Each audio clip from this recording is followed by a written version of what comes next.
ஓம் சாந்தி. நான் குணவான் ஆத்மா. நான் சுயநலமில்லாத சேவாதாரி ஆத்மா. நான் சம்பூர்ணமான ஆத்மா.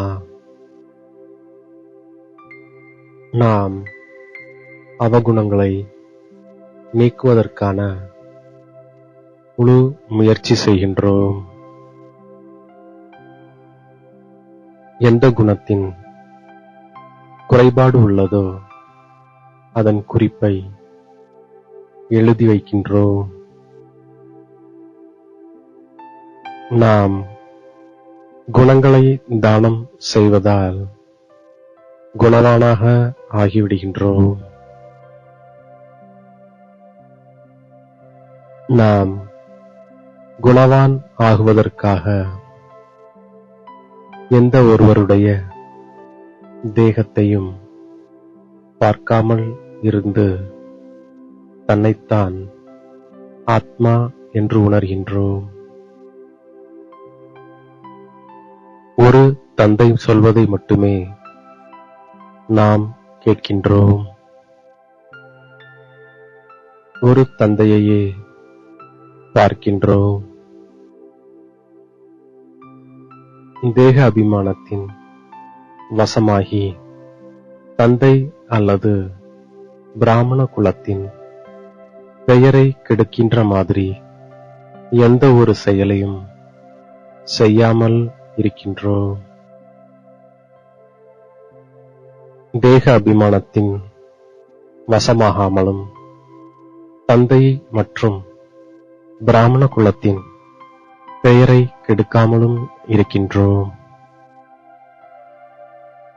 நாம் இப்போது நறுமணமுள்ள மலராக ஆகின்றோம். இப்போது நாம் உண்மையானவர்களாக ஆகின்றோம். நம்மிடம் எந்த ஒரு அவகுணம் இல்லாதிருக்கின்றதா? தெய்வீக குணங்களில் என்ன குறைவாக உள்ளது என்று இரவில் தினந்தோறும் நாட்குறிப்பை எழுதுகின்றோம். ஒன்று நாம் படிக்கின்றோம், மற்றொன்று தெய்வீக குணங்களை தாரணை செய்கின்றோம். அவகுணங்களை நீக்குகின்றோம்.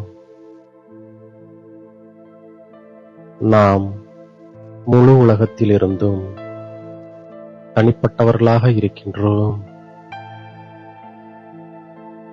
நாம் பிரம்மா குமார், பிரம்மா குமாரிகள் என்றால் ஈஸ்வரிய வழிப்படி நடப்பவர்கள். நாம் தேகத்துடன் கூட என்னென்ன சம்பந்தங்கள் உள்ளனவோ அவை அனைத்தையும் மறக்கின்றோம். நாம் ஆத்மாவை மட்டுமே பார்க்கின்றோம். நாம் தந்தையின் அறிமுகம் கொடுப்பதற்காக குருடர்களின் ஊன்றுகோலாக ஆகின்றோம்.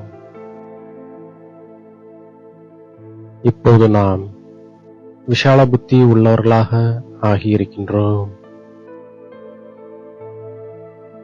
கருணை உள்ளம் கொண்டவர் ஒரே ஒரு தந்தை மட்டுமே. அவர்தான் மனிதர்களை தேவதைகளாக மாற்றுகின்றார். தந்தை நமக்காக உள்ளங்கையில் சொர்க்கத்தை கொண்டு வருகின்றார். இது உண்மையான படிப்பாகும். இந்த ஜென்மத்தின் குறைகள் என்னென்ன உள்ளனவோ அவற்றை தந்தைக்கு முன்னால் நாம் சொல்லிவிடுகின்றோம். நாள்தோறும் நமது நடத்தையை பார்த்து கொண்டே இருக்கின்றோம். ஆத்ம அபிமானி ஆவதற்காக அனைவரும் புருஷார்த்தம் செய்கின்றோம். இப்போது நாம் திரும்பி செல்ல வேண்டும். உலகத்தின் இறைவனாகிய தந்தை நமக்கு படிப்பு சொல்லித் தருகின்றார். இப்போது நமது முகம் சொர்க்கத்தின் பக்கம் இருக்கின்றது. கால்கள் நரகத்தின் பக்கம் இருக்கின்றது. நாம் சாங்கமயுக பிராமணர்களாக இருக்கின்றோம். நாம் சாந்திதாமம் வழியாக சுகதாமம் பக்கம் செல்வோம். நாம் தந்தையை நினைவு செய்து கொண்டே இருப்பதால் விகர்மங்கள் விநாசமாகிக் கொண்டே செல்கின்றன. ஆத்ம அபிமானியாக ஆவதுதான் பெரிய பாடமாகும். நம்மை ஆத்மா என உணர்ந்து தந்தையை நினைவு செய்யும் பொழுது நம்முடைய பாவங்கள் பஸ்மமாகி விடுகின்றன.